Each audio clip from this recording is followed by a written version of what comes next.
Amigos do Planeta Integral, hoje vamos conversar aqui sobre habilidade política ética e reforma da Previdência. Se você gostar do vídeo, inscreva-se no canal e curta a live. Bolsonaro dá demonstrações inequívocas de sua incomparável habilidade política ética. Pois, naturalmente pelo seu jeito autêntico de ser, acaba revelando à mídia tradicional questões de sua agenda conservadora, no que esta, muitas vezes, o critica para agradar seu público leitor de esquerda. Mas, no que importa, os editoriais da mencionada mídia apoiam os projetos fundamentais do governo Bolsonaro. Vejamos o editorial da Folha de São Paulo, de hoje, dia 3 de abril de 2019, que efetua uma defesa apaixonada da reforma da Previdência, ainda que o Bolsonaro tenha reduzido enormemente as verbas publicitárias dos veículos de comunicação em geral. O referido editorial afirma que permanecem as condições para aprovação de uma reforma razoável da Previdência. Afirma ainda que há hoje fartura de dados e projeções a comprovar a inviabilidade do aparato previdenciário. Melhor defesa da reforma impossível. Segundo o editorial, apesar das demonstrações de inabilidade política do governo Jair Bolsonaro, felizmente menos notadas nos últimos dias, o cenário mais provável para a reforma da Previdência permanece o de aprovação neste ano. A expressão demonstrações de inabilidade política, felizmente menos notadas nos últimos dias, é realmente comovente. Pois, para o editorial, apesar de Bolsonaro ser inábil politicamente, e o que quer dizer isso? Inábil politicamente. Leia-se. Não atende os interesses corporativos específicos por verbas publicitárias da mídia tradicional. É isso. Deverá efetuar a reforma da Previdência, dando o editorial a entender que ela está acima de tudo. Só faltou eles dizerem, e Deus acima de todos. Pois se trata de um programa imprescindível de Estado e não de governo. Segue o editorial com as seguintes palavras.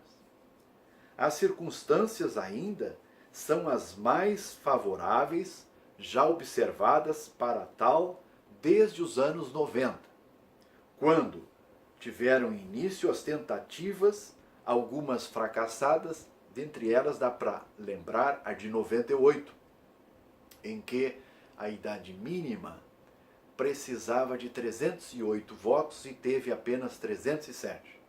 Por quê? Porque o Antônio Candir se atrapalhou ao votar e, em vez de colocar sim, colocou não. E com isso ficaram apenas 307 votos. Foi um caso típico de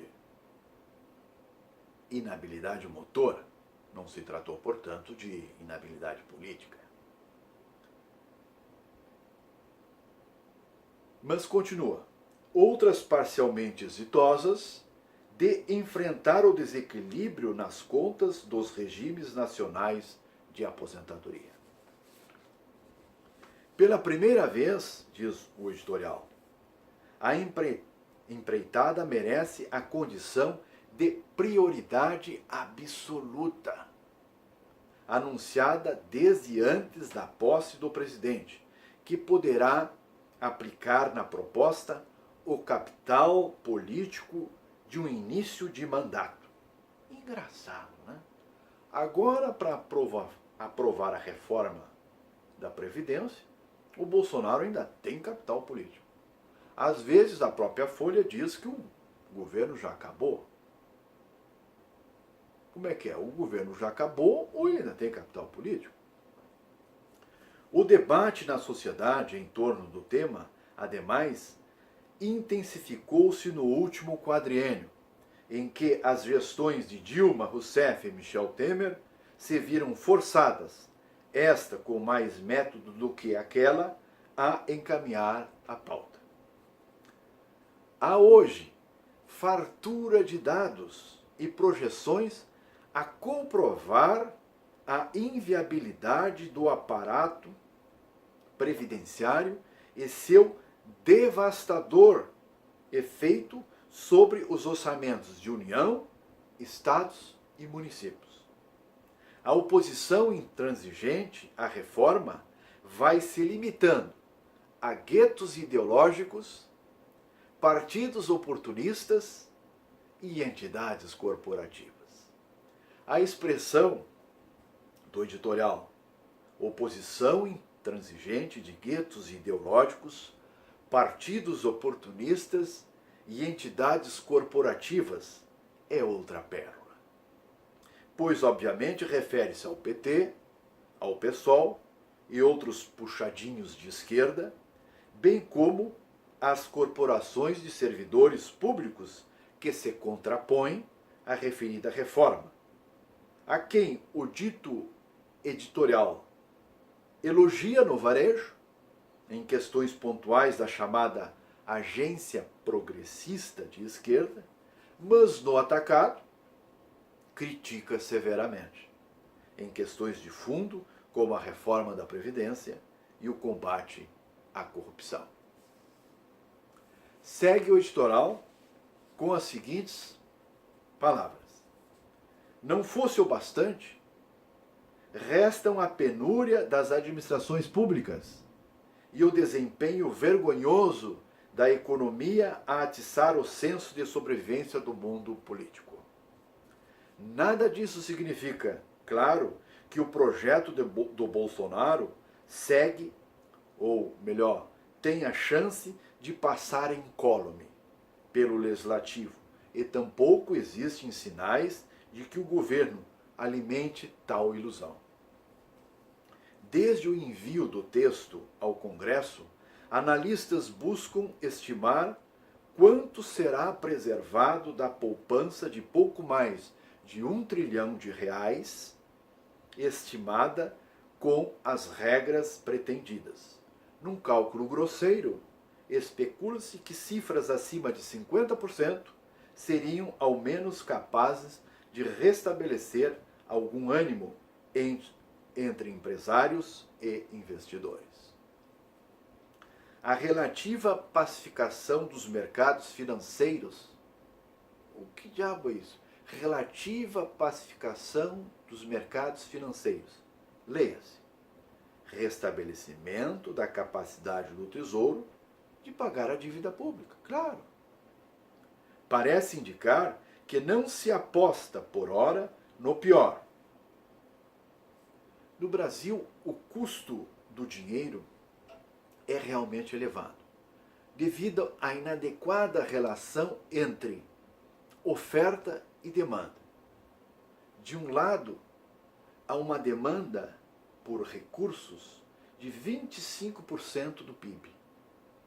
E de outro lado, há uma oferta de 20% do PIB, que é o tamanho da poupança nacional. Então, é claro que isso gera um encarecimento do dinheiro. O custo do dinheiro se eleva. Né? E, obviamente, devemos considerar que o maior tomador do mercado é o próprio governo com sua dívida pública. Continuando. De mais imediato importa evitar a diluição precoce da reforma. Nesse sentido, é bem-vinda a manifestação do presidente da Câmara dos Deputados, Rodrigo Maia, indicando, após reunião com líderes partidários, que não haverá alterações do texto já na Comissão de Constituição e Justiça, primeira etapa da tramitação. Evita-se, assim, um conflito indevido, dado que o papel da Comissão de Constituição e Justiça é tão somente verificar a adequação da proposta à carta, a Constituição Federal, portanto. E diz mais: sangue frio e bom senso de governo e parlamentares serão mercadorias cada vez mais preciosas daqui em diante. E o que significa para a mídia sangue frio? E para o Bolsonaro? Para o Bolsonaro, sangue frio significa não ceder às pressões patrimonialistas das corporações. Mas para a mídia, no editorial, com certeza não é bem assim. Em suma, a reforma previdenciária, considerada imprescindível nos termos do editorial, tentada pelos últimos 4 governantes, Fernando Henrique Cardoso, Lula, Dilma e Temer, um deles, o presidiário, considerado por muitos um mestre em política, embora esteja preso, agora poderá ser efetivada por um presidente politicamente inábil. Provavelmente está na hora de revermos nossos conceitos de habilidade política e corrupção política, que foram propositadamente fundidos por quem mais se beneficia com essa confusão de conceitos e de práticas não republicanas. Bolsonaro é politicamente inábil ou está exercendo a nova forma republicana e democrática de se comportar, em que cada cidadão assume suas responsabilidades por convicção político-filosófica e não por cooptação pecuniária? Pense nisso, amigo internauta. Por hoje era isso. Se você gostar do vídeo, curta a live. Obrigado.